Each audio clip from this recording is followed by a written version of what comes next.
an animal. And but he kept on going despite the situation in his life.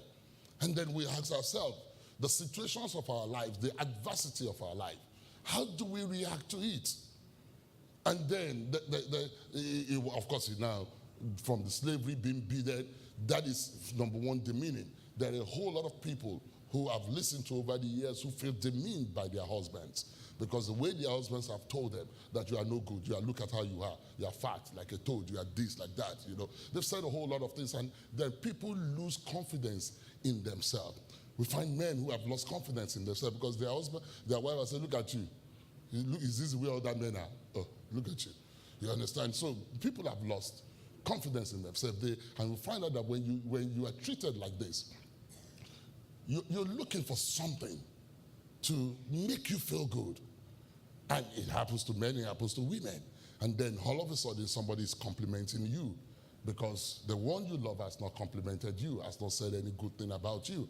And then you gravitate, the heart of man gravitates towards anything that seems like a love. Because no matter who you are, the example that always comes to my mind is this man called Adolf Hitler, who we believe is one of the worst men that has lived, human beings that have lived in this world, who killed people, murdered people, burnt people, did heinous things. But even with that, he still had the love of a woman in his heart, despite all of the things that happen. You understand? So no matter how hardened people are, they will always react to love. And God knew who created us, that man will always react to love. That's why the Bible says that God himself is love, and he shares his love in our hearts. So everybody has a deposit of the love of God inside of them, no matter how hardened they are. But then you find out that this boy got into this house, and then, from slave, of course, he became a servant, and they trusted him. And all of a sudden, he started to feel good about himself. Like we feel good about ourselves. We feel good with different things. Then we have a house, it makes us feel good. We have a car, then we feel very good. We now can afford some clothes, then we feel good. Just different things makes us feel good in life. And then because of that, we attach our significance to things that are temporal. We attach our significance based upon things that are passing. Things that will be there today, they might not be there tomorrow. It becomes significant for us. And it's easy, especially when your heart has been battered, when you have not felt love, when you have felt betrayed by loved ones, when things have not gone the way you expect it to be. And then now there's a flicker of hope. And then this woman comes, Potiphar's wife. Now start to tell you how good looking you are. You understand? That you are the best thing that has happened since sliced bread. And everything, and complimenting. And because she's a wife of a military man, I have an idea growing up in Africa that military men just like women who are light in complexion. I grew up with a lot of their wives were light in complexion and all of those things. And the ones who are not light in complexion, sooner or later become light in complexion. I guess you understand what I'm trying to say. So, but also, and that's me growing up where I grew up. And so this man being a military man, I have an idea. And then, of course, you probably wear fake hairs like many of us are wearing here. You understand? They're going to have long fake hairs reaching, I don't know how black people end up having hair that gets into the middle of their back. I don't know where you got the hair from, but I guess it's not yours. It's somebody else's. But it doesn't matter. Like women say, we paid for it. Yeah, so since you paid for it, it's now yours. Amen. That's a good argument anyway. Just like the clothes you are wearing is yours because you paid for it. So even the eyelashes that is not yours, you paid for it. So end of the matter. Don't let us get into that. But anyway, so I have an idea that don't let me forget what I'm trying to say. Potiphar's wife must have been a beautiful, attractive lady, you understand, whether she was before or she became after. She must have been. And so, we find that this boy who have been battered, his heart has been battered, challenges of life have befallen him. And now, all of a sudden, the master's wife. And let me tell you, most of the time when people are in the position where Joseph was, the chances that they would like to be like their master is very high. You agree with me? Because when you look at what you don't have, and you find out that your master has it, and you continuously see the grandeur of the house. You can look at the tapestry of the curtain and all of these beautiful things that must have been there. The goblets, the silverware, and all of those things. There is nothing wrong in a young man dreaming that one day I will be able to have access to all of this. I will be able to own it and purchase it. It's just like when you're walking and you don't have a car and people drive by, you understand? And growing up in Africa, I see people when it rains and they're walking at the side of the road or they're at a bus stop, somebody comes and just splash the water. You know what I'm talking about. Someday you'll wish you will have a car. You wish you will have yours. So there is everybody is ambitious to get their situation and their lives better. Here was this boy called Joseph, walking in the corridors of power. Here was this boy called Joseph, having access to all of these things. And then he developed himself. His character came out of him, because the real character comes out of us when we are under pressure. Who we are really comes out of us when we are under pressure. The way we react to pressure always matters, because the way we react to pressure will always say how high will we go. It's important. And so this boy, having access to all of these things, he was in charge of it, but he knew it was not his own. You'll get that one later. Because there is a way we are in charge of things, but something is telling us it's not ours. So we can be in the corridors of power, but we know that we are not the power. So we can walk around in a grandiose place, but we know that we don't own it. And so we look at this boy. He was in the place. And while he was in this house, the master's wife kept complimenting him and telling him how good he looks. Kept telling him that I wish my husband is like you. I can look at Joseph the way he is, probably have, 6 packs. And the man probably has only 1 pack. You understand? And just a young man, just looking good. The Bible recorded that he's good looking. And then, after being battered, somebody's complimenting us. The heart of man would always gravitate towards that individual. But in spite of all of this, he never forgot who he was. And that's why I said I don't know whether, the chances that I will have failed that test is very high. Because I know what it is to feel battered in my heart and my soul. I know what it is to have challenges in life. I know what it is when my mom used to tell me that I wish I can open your head and put books inside of it. That gives you an idea how brilliant I am. I know what it is to be dropped like a broken toy in a relationship. And then all of a sudden somebody's telling you that you're the best thing. I like you. And guess who is telling you is someone who you aspire to be. Is the one telling you, and you're thinking about yourself, but I'm not at your level. But he's saying you're higher than me. For an average human being, something is going to happen within you. If the truth is going to be told, something is going to happen within you. You'll walk on the ground, but you will feel like you're floating. There is just something inside of you feeling that maybe I'm not who I thought I am. Then you find out that your walk gets different. You are not combing your hair before you now comb it. You are not shaving before now you're shaving it. Because it's normal when a boy starts to date a girl, nobody needs to tell you that the girl is seeing somebody. Because the appearance changes. The things that she didn't care about, she cares about it. She could go three months without changing her hairstyle, but she starts changes weekly. Because one person is telling her how good she is. Don't be quiet on me, you know what I'm talking about. Why are you looking at me and say, what's he talking about? You know what I'm talking about. When the guy starts talking to you, things changes. We can even see the glow in your eyes. Nobody needs to tell us that somebody's talking to you. And it's the same thing. So when people keep complimenting you and telling you things changes. Here was this boy. The lady came one day, probably cornered him. And I'm sure that this woman must have set this boy up several times.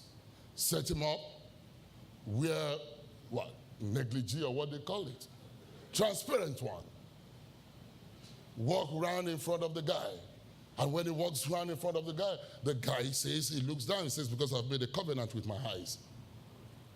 And the woman is wondering, what's wrong with this one? Like we always say, we are come from Suegbelele. This one is just a fool. You understand what's wrong with this boy? We're doing all of these things. Can you imagine doing all of these things in front of somebody and they don't even say anything? What makes a man to be in a tempting situation and walk away from temptation? We look at this guy and he gave us the key there, and that's why we say we need all to go and look at this boy.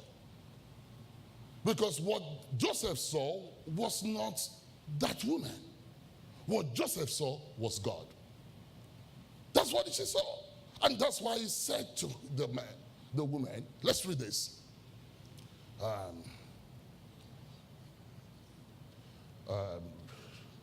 Let's read this in Genesis 40.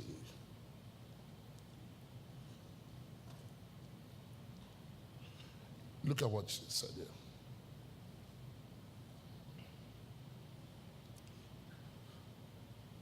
I'm coming.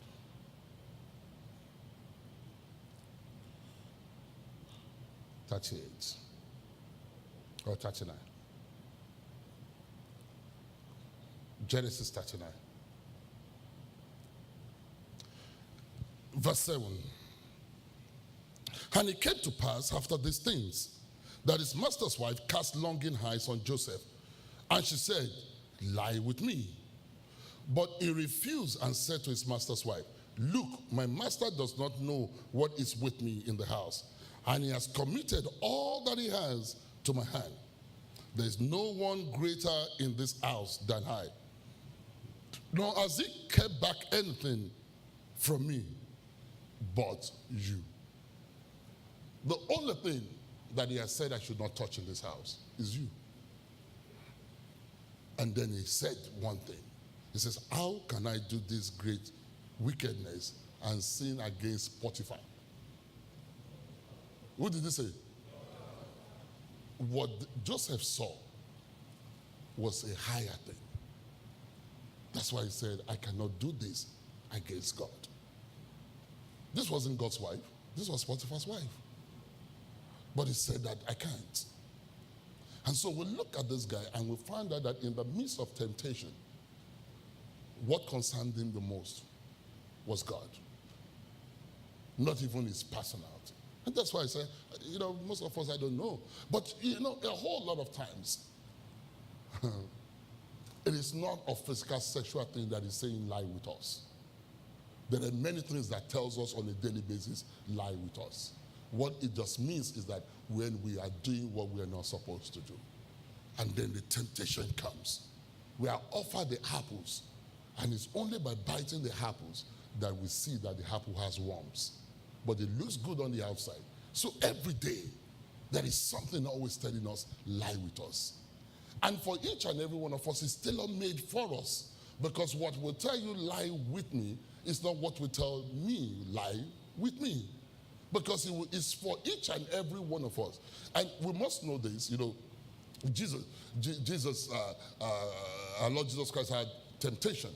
You understand? And when you look at the temptation that he had, there were temptation that was going on about him at that time. He first asked him, this man has finished a 40-day fast. The natural thing after a 40-day fast is to desire. Everybody say desire. Please say desire. What the natural thing for him to do is to desire food. So the first temptation he gave was food. So your own desire will be according to your present need. That's what the enemy will tempt you with. He will look at what's your need. What do you wish you have? And that's what he's going to say, lie with me. That's what he's going to say. He's going to say, break the rule. Because listen to what Joseph said. Joseph said, the only thing is you. And that only thing is what he's saying, lie with me. That's the only thing. He said, the only thing God has kept away from me is this. But that thing that God has kept away from us is the only thing that will always say, lie with me. That's it. That's just the way it is. So the first thing the devil says is, eat. Turn these stones into bread. Why did he say that? Because he knows that this man is hungry. And because he's hungry, that is it. He's been in the presence of the Lord. So it doesn't matter how long we've been in the presence of the Lord, the enemy will still come to bring his temptation to us. He will still come and tempt us. And it's not that he did not know who Jesus was. He knew who he was. He knew he came to save the world. He knew that. Even the demons know that. When he was about to cast them out of the madman of Gadara, you know what they said? They said, wait, don't do this. It's not yet our time, but anyway, if you are going to do this, send us to this place. So the kingdom of darkness knew when Jesus came that that's what he came to do. No wonder he said to him, he took him, the other temptation is that he said, you know what? You don't need to go through this cross. I'm going to give you all of these things. You don't need to. You don't need to go through this pain. You will get this on a platter of gold. All you just need to do is bow to me. Bowing, lying with me, and all of those things, they're all the same. It's what will make you to compromise what you are not supposed to. And then we look at this boy. In spite of all of these challenges, he did not. Many of us in this country, we are like Joseph. Whether marriage brought us, whether economic reasons brought us, or we ended up here by some other situation. There will always be things, challenges, and hurdles we have to cross that is always going to ask you and me, falsify this, change this, do that. The question is whether we're going to trust him enough, or the question is whether we are going to do what we're not supposed to do. But no matter how much it's going to tell you, if you bow down before me, you will get this. What do you desire? Bow down before me. What do you desire? Lie with me. He's going to say that to us on a daily basis.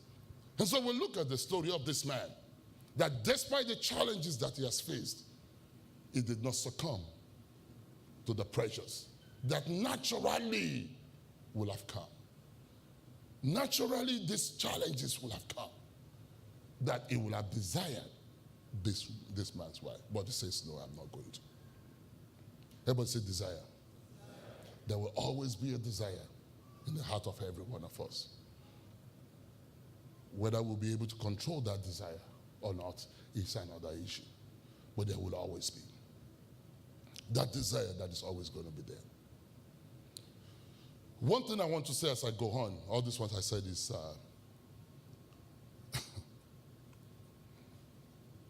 I just lay the ground for where I'm going. Psalm 139 says a lot of things about who we are and how there is nothing that God does not know about us. You know, one of the verses there that caught my attention is where it says that if I ascend to the heavens, you are there. But that's not even the key for me. It says even if I lay my bed in hell,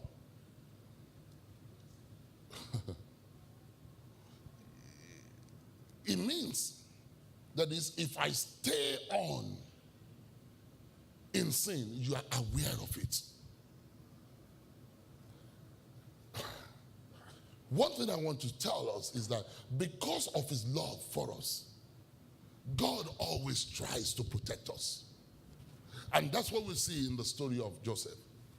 That God protected him in spite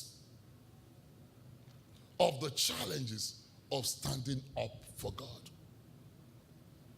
You know, the devil came, told Jesus, turn this into stone, jump up from this place, bow down to me, and all of those things.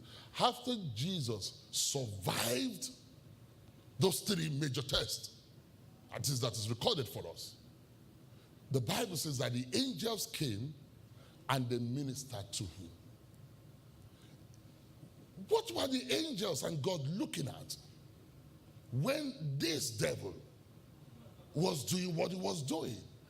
And so a whole lot of the times I find out that God allows situations to happen because of his ultimate plan for us.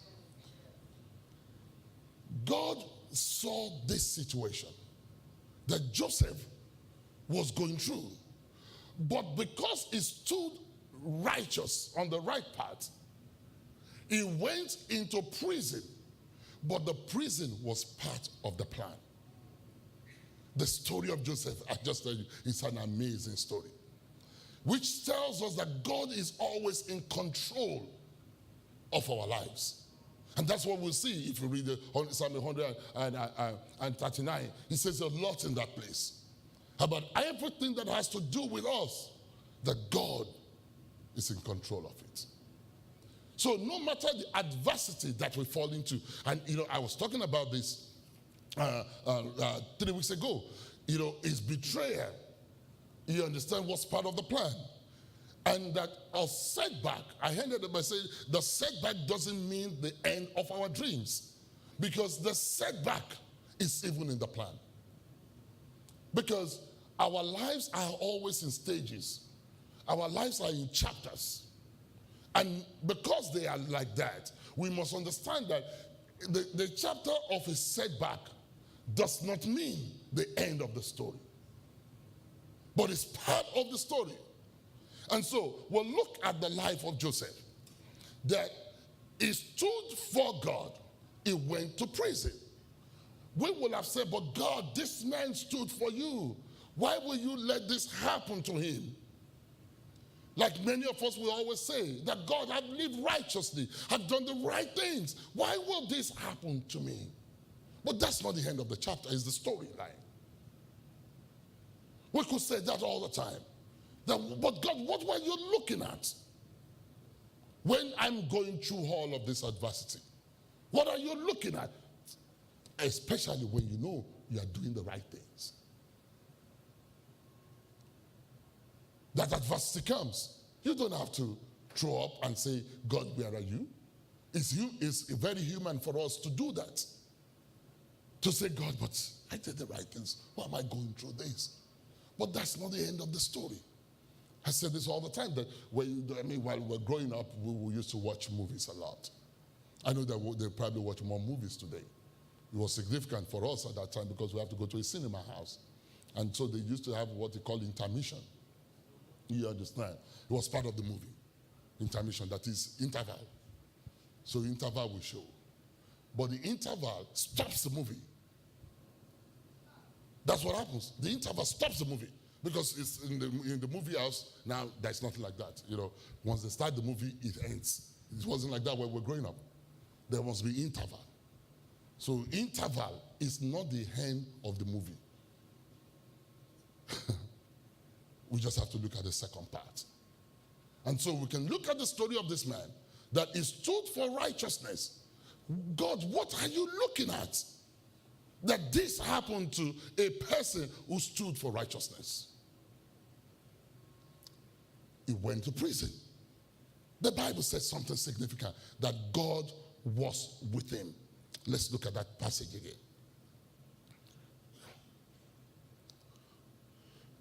That's in Genesis. Genesis 39.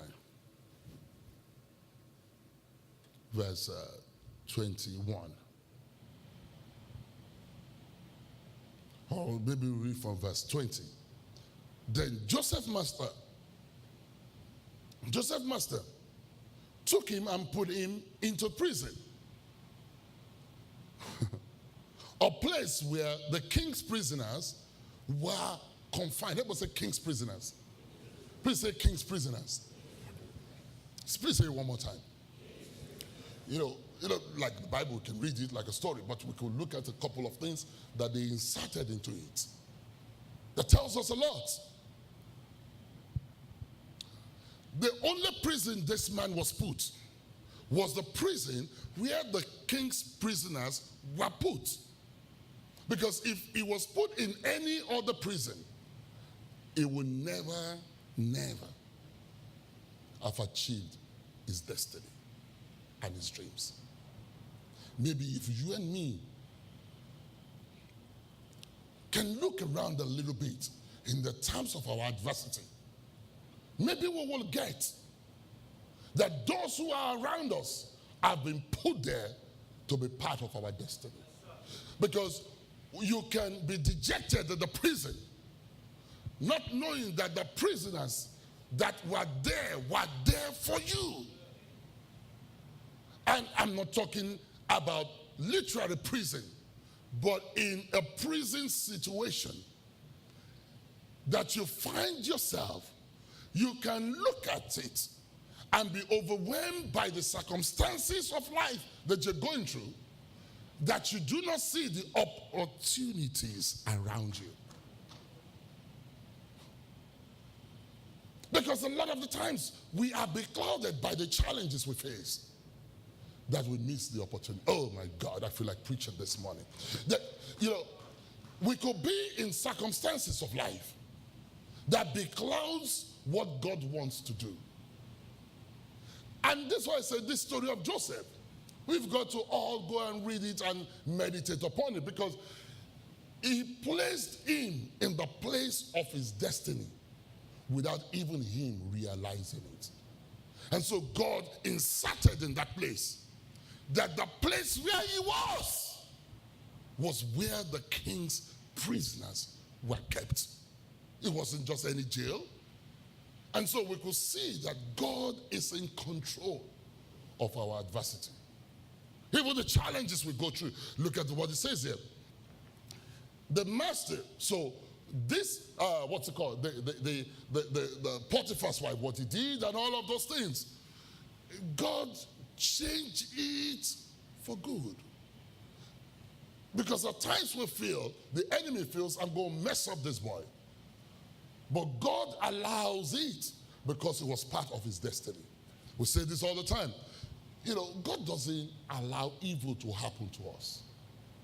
When we find that the challenges happens to us, maybe if we look clearly, there is a king's prisoners that are around us. There is helpers of destiny. God has placed there in the place. Look at this text. Joseph masters took him and put him into the prison, a place where the king's prisoners were confined. And he was there in the prison. But the Lord was with Joseph and showed him mercy and gave him favor in the sight of the keeper of the prison. If you're going to show me favor, Lord, don't put me in prison. Don't put me in prison and you tell me you favored me to be in prison. That doesn't make sense. That's why the Bible says his ways are definitely not our ways. The way God processes things is not the way we process things. And which is one of the challenges of working with God. It's one of the major challenges of working with God, because God does not see things as men see it. So how do you work with somebody who doesn't see it the way you see it? It's a confusion of the heart and the soul. And so God put him there, but he put him there for a purpose. All this adversity and the challenges he was going through was part of the plan. We today can read this and try to make a meaning of it. But he's sitting in the jail at that time. How is he going to make a meaning of this? Because we are reading this story after the fact. And after the things have happened. But while he was sitting there, and then somebody comes and tells you that don't worry, this situation, you've lost somebody, you've lost this, you've lost a job, you've done all of these things, but God is favoring you. Oh God. After that man leaves you, you will curse the guy's mother. That's what you're going to do. You want to tell me God is favoring me when I've done all of this, while I'm in this situation? How are you going to say that to me? But today we have the opportunity to read that in spite of all of this, the Bible records to us, that does not lie, says that this boy, being in this place, God showed him mercy And he gave him favor in the sight of the keeper. The keeper of the prison committed to Joseph's hand all the prisoners who were in the prison. Who wants to be the leader of a prisoner? Is that a good? That's not a good thing. Don't tell me you favored me and then they come and visit you and say, after all, you are the head of all the prisoners. Yes, what a title. Or maybe you've lost a dear one, or you've lost your child, you've lost something, and you say, after, don't worry. You are the head of the department of all the people who have lost their children. All the people who have lost their job, you are the chief of all of them. All the losers, you are the chief loser. No, that's what they're saying here. We have put you in charge of all the people who are here, suffering, confined, frustrated, life going nowhere. You know what a prison is. A prison is a confinement. It's a place where your life is monitored. So they put you there. All the people who are going nowhere, you are the head of them. All of them, you are the chief head of them. We found you that you are the best. Who was that position? But that's what happened here. So the keeper of the prison committed Joseph, all the prisoners who were in the prison, whatever they did there, it was his doing. You become the best among the fools. You become the best among the losers. What kind of thing is that? And somebody comes, guess what? God is favoring you. The mercy of the Lord can be seen upon you. Doesn't make sense to me. If I was sitting there, I'm going to be a very frustrated person. If you fast forward this story to another anointed, highly anointed man, that's where you can understand the frustration of Satan in the prison. A man who got found to be the forerunner of our Lord Jesus Christ. His name is John. John sat in the prison. He doubted everything that he has worked for. Jesus also asked him, wait a minute. What did you go to do in the wilderness? That is, you spent the whole childhood in the wilderness preparing for this. Now you found yourself in the prison of life. Now you are frustrated. You doubt everything that you have always proclaimed yourself. Don't this happen to you and me all the time? You think about it. Sitting in the prison, we can look at it and say, no. Frustration, depression, and every other things, their cousins, they will bring all of them upon your life. Suicide will follow them. They will bring everything. Because when you sit in a prison is not only the four walls. It means that your life is at a standstill. Your life is going nowhere. People are controlling your life. You're no more in charge of your life. You could be in the prison of drug addiction, prison of marriage, prison of different things, where your life is going nowhere. It's a frustrating thing.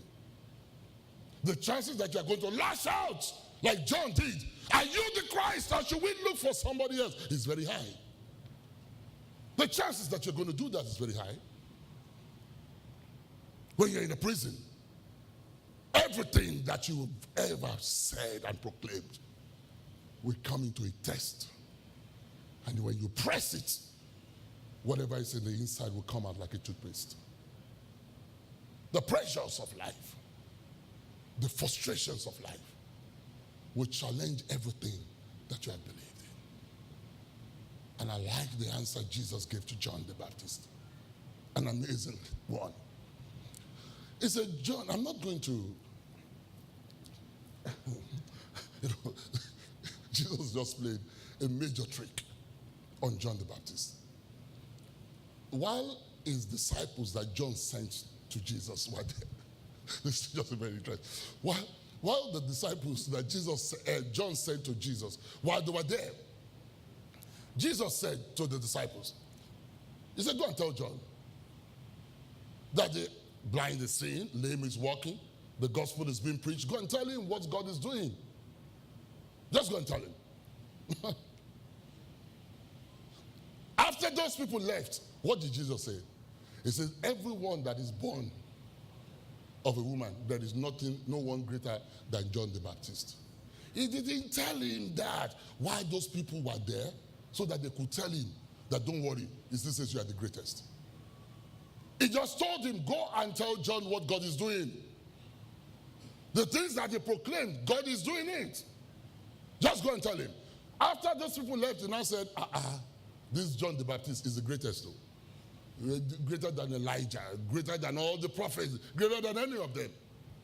He didn't say so while he was around. You get what I've just said later on. The fact that you're in the prison does not mean it's going to bring down the deliverance to you until the appointed time. And that's why I like the word they always say about David. He encouraged himself in the Lord. Instead of John to encourage himself in the Lord, he was frustrated there until he lost his head. Cursed his birth, cursed Jesus, cursed everything. Doubted everything that he has believed. Because when you sit inside the prison,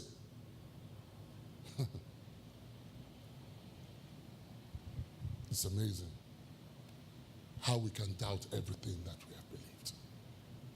It's amazing how we can curse God. But today we have an opportunity to read the story of Joseph. And verse 23. The keeper of the prison did not look into anything that was under Joseph's authority, because the Lord was with him. In the prison, God was with him. If I lay my bed in hell, God is still with me. No matter what, God is still with him. Even in the prison, where he found out that God was still with him. And whatever he did, the Lord made it to prosper. I would rather have God make things to prosper when I'm not in prison.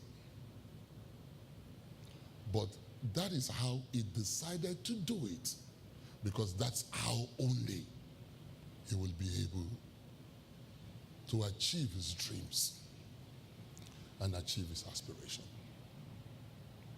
Let me make a confession. This is not my sermon, what I've said since. I don't know why I said what I have said, but I believe very clearly that there is somebody who is in this place that God did not want me to say what I prepared, that made me to say what I've said just now. Let's bow down our heads. I did not even go into my sermon this morning. I'm telling you the truth. But I believe very strongly that there is somebody who is here today who feels it's in a prison of life, a prison of situation, and is asking yourself, and you're asking your life, you're saying to yourself, how can God be with me? And all of this is happening to me. I've come to speak to you this morning. You feel forgotten, but God is saying that in spite of what you're going through, I am with you. And this one I know in my heart. That's not what I plan to say this morning. But I know that there is somebody who is here this morning who God is saying to that the present challenges is part of your plan. I feel in my spirit that God is saying even these challenges is to push you into your dreams and your aspirations. Your desire and the things that you wish. That's what God is saying to me this morning. That don't focus on the challenge. Focus on your future. Focus on where you are going. Because the present adversity is part of the plan. The present challenges is part of the plan. They lied on you, you don't be bothered about it. They cursed you out, don't be bothered about that. It's in the plan. Loved one betray you, it's in the plan. I shared this with us the last time. Meanwhile, when the man thought that everything was over, the Bible says that meanwhile, God was orchestrating behind the scene. I don't know who I've come to talk to this morning. If you're doing the right thing, you're living righteously, and you fall into adversity, don't curse God. Don't say, God, where are you? We read with this story, God was still with him. In the trials, in the temptation, in the pain, in the frustration, God was still with him. Everything was working according to his plan. I pray in the mighty name of Jesus that as we have shared this word, for those who this word is meant for, you will find out that in the midst of all of this, waiting for a child, waiting for marriage, waiting for a job, waiting for a career change, waiting for different things, that God is with you. You cannot give up because of this. Maybe destiny will let you see, like Jesus said about John the Baptist, amongst those who are born of woman, there is none that is greater than John the Baptist. Father, Lord, we thank you this morning. Is there someone who is here today, you want to accept Jesus as your Lord and your Savior? I want to pray with you. The rest of us, whatever is the challenge, why don't you speak to him and say, Lord, you know the way I feel. You know my challenges, you know my frustrations. But today I know that you are with me. He says, I will never leave you. He says, I will never forsake you. No matter the challenge, don't curse God. Don't say, God, where are you? No, that's not for you to say. Say, you need to tell the Lord, Lord, I know you are with me. In spite of all, you are with me. What I'm going through at work, you are with me. What I'm going through at home, you are with me. What I'm going with relatives, family, loved ones, whatever, Lord, I know that you are with me. And your mercy is upon my life. Father, Lord, we thank you this morning. We bless your name. Is there someone here you want to accept Jesus as your Lord and your Savior? That's the first relationship you can have. That's the relationship that Joseph had. So when temptation came, that was what he said. He said, no, I can't do this, because he has a relationship with God. We're calling us into a relationship with God. Are you here today? Are you here today? Father, Lord, we thank you for your word. Let it not be mere words of men. Let it be life unto those who have heard it. In Jesus' mighty name we have prayed.